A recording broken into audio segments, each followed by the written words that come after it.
दोस्तों, अध्यात्म में दो शब्दों को बहुत ही खास माना जाता है। पहला ब्रह्म और दूसरा ब्रह्मांड। लेकिन क्या आपने कभी सोचा कि ईश्वर को ब्रह्म और सृष्टि को ब्रह्मांड क्यों कहा गया? दोस्तों, कई बार शब्दों में ही रहस्य छुपे होते हैं। इन दोनों शब्दों के साथ भी यही बात है। कहा जाता है कि सृष्टि के होने से पहले कुछ भी नहीं था, केवल अंधकार था, और उसी अंधकार के मध्य से ठीक 138 करोड़ वर्ष पूर्व एक प्रकाश का पुंज या बिंदु प्रकट हुआ, जो धीरे धीरे फैलता गया या वो फट गया। दोस्तों, इस फैलाव या फटने को संस्कृत में ब्रह कहा जाता है, और जो फैल गया उसी को ब्रह्म कहा गया। यानी ब्रह्म का अर्थ हुआ जो फैलता है।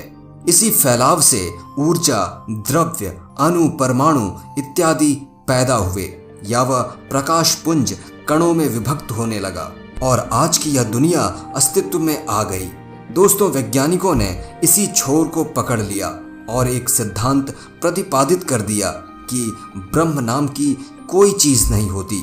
यहाँ जो कुछ भी हो रहा है वह अपने आप हो रहा है। लेकिन दोस्तों, यहीं पर बात समझने की है कि वेद भी कहता है कि यह सृष्टि ईश्वर ने नहीं बनाई, बल्कि यह सृष्टि ब्रह्म के फैलाव या प्रसार से बनी है। यानी ब्रह्म का अलग अलग रूपों में विभक्त हो जाना ही ब्रह्मांड है।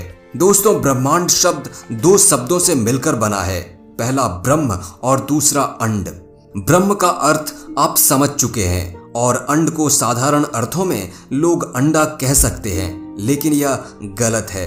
अंड का वास्तविक अर्थ है मृग की नाभि, यानी हिरण की नाभि जिसमें कस्तूरी हो। यानी कहने का आशय है कि जिस प्रकार मृग की नाभि से निकलने वाली कस्तूरी की सुगंध मीलों तक फैल जाती है, उसी प्रकार मृग रूपी ब्रह्म से यह सृष्टि का भी सृजन हुआ और यह फैलती चली गई।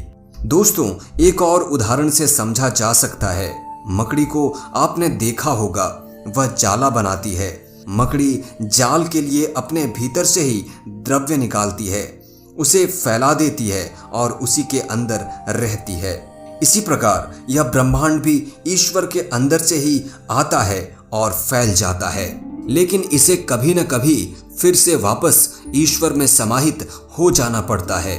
दोस्तों, यहीं पर एक और बात समझी जा सकती है कि अगर मकड़ी तक पहुंचना है तो आपको जाले से होकर गुजरना होगा, और कोई भी जीव जो उस जाले में जाता है वह फंस जाता है। उसी प्रकार ब्रह्म तक पहुंचने के लिए भी आपको उनके जाले से होकर गुजरना होगा।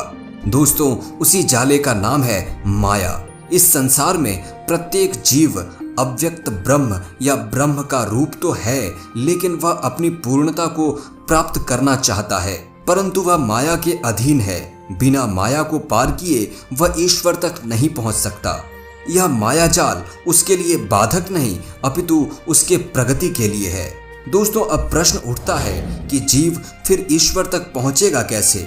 वह इस माया या जाल को पार करेगा कैसे? तो उत्तर आता है अध्यात्म। दोस्तों, अध्यात्म में अनेक रास्ते हो सकते हैं। वह किसी भी रास्ते का चयन कर ईश्वर तक या अपने वास्तविक स्वरूप तक पहुंच सकता है, माया के जाल को काट सकता है और उस अदृश्य शक्ति के दर्शन कर सकता है। दोस्तों, इसी श्रेणी में एक और शब्द आता है ब्रह्मरंध्र।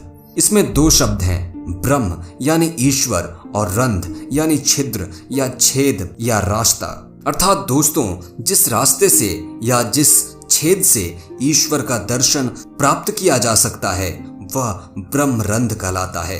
ब्रह्मरंध्र तीसरे नेत्र या आध्यात्मिक नेत्र का नाम है। यानी इसका अर्थ हुआ कि जब व्यक्ति साधना करते करते उस ऊंचाई तक पहुंच जाता है तो वह ब्रह्मरंध्र या तृतीय नेत्र से ईश्वर के दर्शन कर सकता है। वह यह देख सकता है कि वह भी ईश्वर का ही अंश है। यह सारा ब्रह्मांड ईश्वर का ही विस्तार है। यानी इस सृष्टि में जो कुछ भी है वह सब कुछ ईश्वर है और ईश्वर का ही अंश है। यहाँ सब कुछ अव्यक्त ईश्वर है, जो किसी दिन पूर्ण व्यक्त ईश्वर में वापस मिल जाएगा।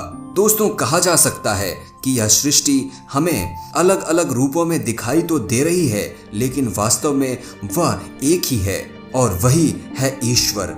यानी यह सब कुछ अनेक में एक है और एक में अनेक समाहित है।